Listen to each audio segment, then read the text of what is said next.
Star Wars The Phantom Menace is the most disappointing thing since my son. That's right, gamers, we're doing one of these reviews. Now, I know that Star Wars The Phantom Menace has been reviewed to death, and nothing I say will be new, just like my social life. And also, the Mr. Plinkett reviews from Red Letter Media is probably the best analysis for this movie, and honestly, all the prequels, links in the description. But here's the thing, I want a shot at this, so that's what we're gonna do. Today, we're gonna be discussing if Star Wars The Phantom Menace sucks or not.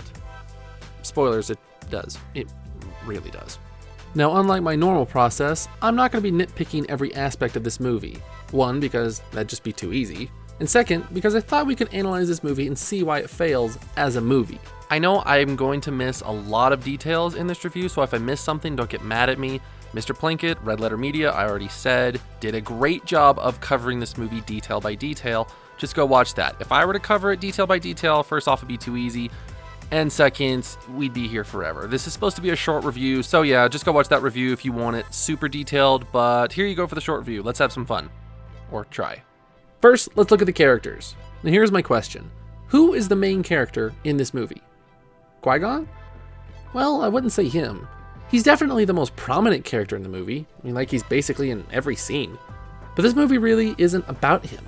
We learn basically nothing about him or his past, and he's just killed off in the end. So yeah. It's not Qui-Gon. Anakin? Well, no. We only meet him about halfway through the movie, and yes, the prequel trilogy is about Anakin and his turn to the dark side. This movie specifically, I can't really call him the main character. Padme? Well, no. The blockade on her planet is a major theme of the movie, sure, but Padme herself isn't really someone you attach yourself to. She's just there to be the solution to the blockade and to be the maternal figure for Anakin. Obi-Wan? Nah, he's barely in the movie. Jar Jar? Okay, never mind. You see what I mean? There isn't a main character in the movie. Everyone is a side character, and what substitutes as a main character are the two themes, the Naboo blockade and Anakin's introduction.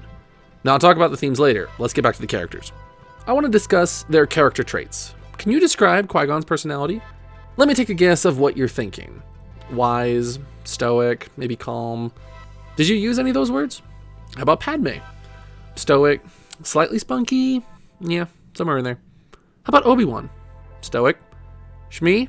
Stoic. Captain Panaka? Stoic. Jedi Council? Stoic. Everyone in this movie can be described as bland or stoic. That is a major problem. Everyone in this movie is super boring. Everyone talks in this super bland voice, and no one cares about anything. Oh, our heroes are about to be eaten? Relax. Oh, the first Sith in a millennia appears? Impossible. The Sith have been extinct for a millennium. I do not believe the Sith could have returned without us knowing. Even Qui-Gon, in the middle of his final battle, falls asleep. I mean, what's he doing? The overall feeling of the movie is just bored. I mean, an invasion is going on, and our heroes escape no problem. They try to free a slave, and Qui-Gon uses the Queen's ship as collateral without a second thought. After 1,000 years, the Sith finally reveal themselves, and the Jedi don't care.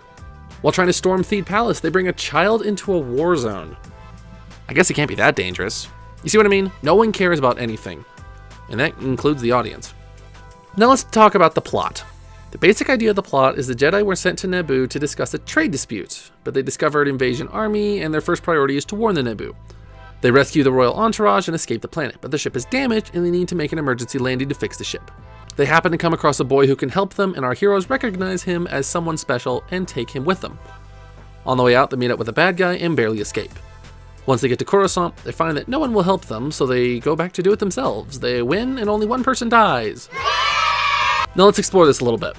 First, why were the Jedi sent to discuss a trade dispute?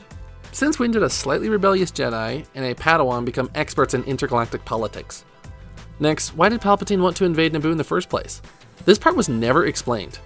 He kept discussing ways to make the invasion legal, but after 20 years, I still don't know why he even wanted to invade. Next, isn't this blockade meant to keep ships from exiting the planet?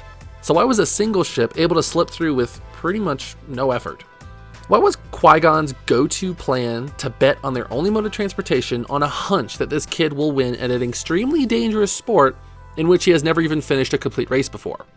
Now, since pretty much every ship in the Star Wars universe has or can get hyperdrive, why not look for a ship that can work, pawn the royal ship, which looked to be very expensive, and use the money to buy a cheaper ship that can just do the job? Oh, you like this kid? Pawn his pod to Watto and sell a couple of the Queen's outfits to buy his mom. Boom! Done! Instead, though, we get this super roundabout, super risky, and super plot-convenient plan that has no reason to work. But anyway, moving on. We finally get to Coruscant, and this movie has officially turned into discussing trade law and political manipulation. Will you defer your motion to allow a commission to explore the validity of your accusations? In a movie with the word war in the title, this is what we've come to. A couple things. Why is it in the beginning of the movie, Qui-Gon says that he needed to contact Chancellor Valorum, but once they get to Coruscant, they don't talk to him? They originally went to the blockade to discuss why the trading stopped, and they found an invasion army. Like, the Trade Federation is a group that deals with trade. I'm sure they don't have massive invasion-scaled armies on them at all times. That's a pretty massive development. And they never told the Chancellor what they found.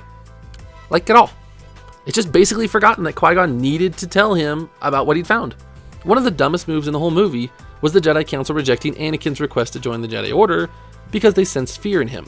I mean, he's on an entirely new planet, surrounded by people who stripped him from his mom, and he's supposed to not be afraid? Whatever. Anyway, the Queen gets impatient and she decides to run back to Naboo to take over the palace. But there was an invasion army surrounding it, and you have like 20 people.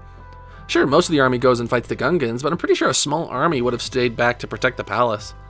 What made the Queen so sure they would win? This really lowers the stakes and makes the movie seem just too easy. Everyone agrees that the fight between Obi-Wan, Qui-Gon, and Darth Maul is the best part of the movie. But why? To me, it's because the whole movie puts you to sleep with boring dialogue and stupid plot lines, that a crazy action scene kind of wakes you up from the coma this movie puts you in. And yes, I love this action scene. But if you take it out of this particular movie and examine it, there's very little emotion in this scene. Sure, Darth Maul's cool, but think about it. Darth Maul actually isn't cool. What? At least when he was released in 1999. He's definitely cool in the cartoon. His double-bladed lightsaber is cool. The 2v1 is cool.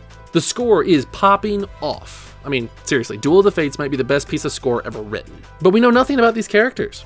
We know literally nothing about Darth Maul. We have no reason to like Obi-Wan aside from, oh, this is the same person from the original, so I have to like him. But why? What has the movie shown for us to like him? Does he even have any character traits? Does he even have little personality quips? No. No, he doesn't. And we have little reason to like Qui-Gon. Sure, he's been in the movie the whole time, but show me one reason why I should be emotionally invested in this character.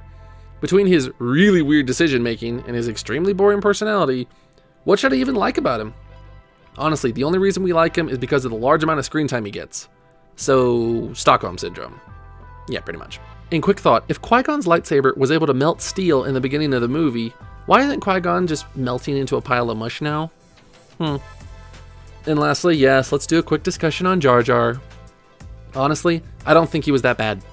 Yes, he's really annoying, yes, he's out of place, and yes, it's really hard to understand anything he says. But think about it. We know pretty much everything about him.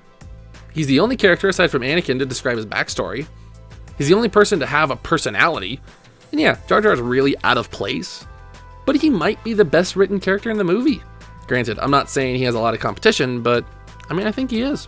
To me, this movie deserves a full rewrite. Change the plot to something a tad more intriguing, like cut the politics and start this movie during the Clone Wars, or something like that. Maybe keep Qui-Gon on the ship the whole time and be the stoic, wise mentor, and Obi-Wan be the Han Solo brash type. You know? I mean, just so we can start liking these characters a little more.